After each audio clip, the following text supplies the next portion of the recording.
Hello again, everybody. Gary Ferman and Stephen Wagner here. And today we are talking about the latest addition to the Miami Hurricanes, and that is Iowa transfer Terry Roberts, a 5'10", 182-pound cornerback who will be expected to come in and immediately fortify a position where Tyreek Stevenson is gone, Al Blades is gone, where Miami clearly needs guys that can help its pass coverage in 2023. And Stephen, you've taken a hard look at Terry Roberts, as I, and I know we both came away thinking that this is a guy that can help the Miami defense this season.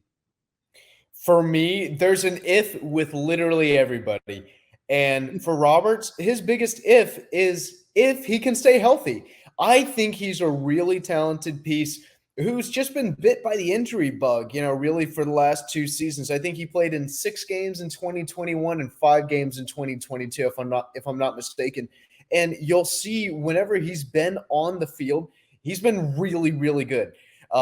He fit into Iowa's defensive scheme perfectly, and Iowa's defensive scheme, kind of the way that Kirk Ferentz has always run the Hawkeyes defense is they really like to sit back in their base 4-3. They like to figure out what you are doing as an offense, and then they're going to adjust based off of what you're doing. They're going to get so good at their scheme that they'll be able to master that, and they're just able to focus on what you're doing. And he fit that perfectly. And to be able to fit in that, you've got to be pretty good in zone coverage, and you've got to be a really, really smart defender. And I think he's both.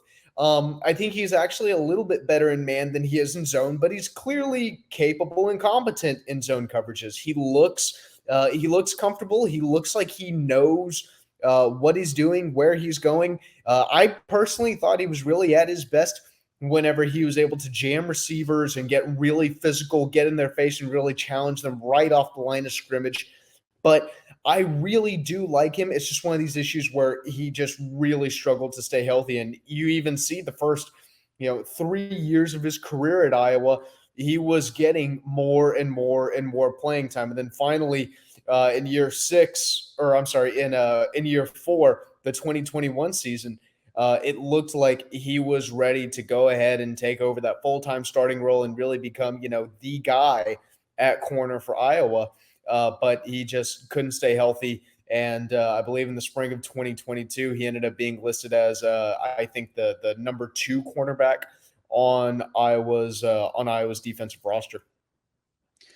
Yeah, it's been a really weird career, no doubt about it. He only played in 6 games this past year because of those injuries that you spoke about, but he started at cornerback in 3 of them. So his ability level was valued by Iowa. They just never knew whether he was going to be available or not. I mean, 2 years ago, he missed most of the year due to injury. In 2020, in 2019, he had just 32 reps. In 2020, he had just 39. So that's essentially missing 2 seasons there in the middle of his career. Comes back in 2021, has 168 reps, grades out relatively average. But this past season, why, I certainly can't explain, but his grades went through the roof. I mean, this was a guy that was grading like in the mid 60s, which is average, according to Pro Football Focus.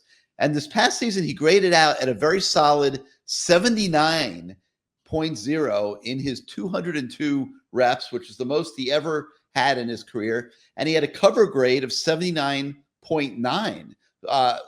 This is what attracted Miami. Okay.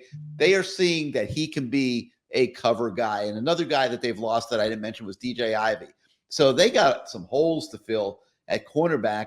And obviously, they got Devontae Brown, as we talked about, and they've got the freshman coming in. But this is a veteran guy who's played a lot of college football who should be able to help out quite a bit. And, so Stephen, the one weakness he does have is tackling.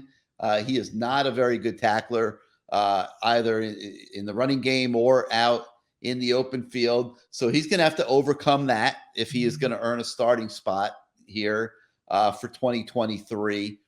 But I think to sum it all up, this was worth taking for Miami. This was worth. Matt Shodell and I debate this transfer portal thing all the time. I'm a big transfer portal guy. He's a little more skittish about transfer portal, but even he would approve of this because this is a one-year loaner at the end of his career, and he at worst is going to improve the depth at cornerback. I 100% agree with that. And right now, Miami doesn't need to be shooting for home runs in the transfer portal. We talked about this a while back whenever we did another one of these stories. You don't need to hit a home run every single time. Sometimes you really do just need a guy that's going to get on base. And what you don't want to have is a roster that's just really top heavy. You do want to be able to have that depth because at the very least, you want to be able to create competition in the locker room. You want guys to, in a healthy way, feel like their position's not safe. You want them to be able to always fight to get better within that locker room. You want a little bit of chippiness in practice. You want that friendly competition, that whole iron sharpens iron mentality. And I think that if nothing else, Roberts 100% brings that. I think this is a good addition because it adds depth. And that is something that you absolutely 100% need because I don't think any program in America really wants to have that problem of just being top heavy. I think he's a stop guy. I think he's a role guy.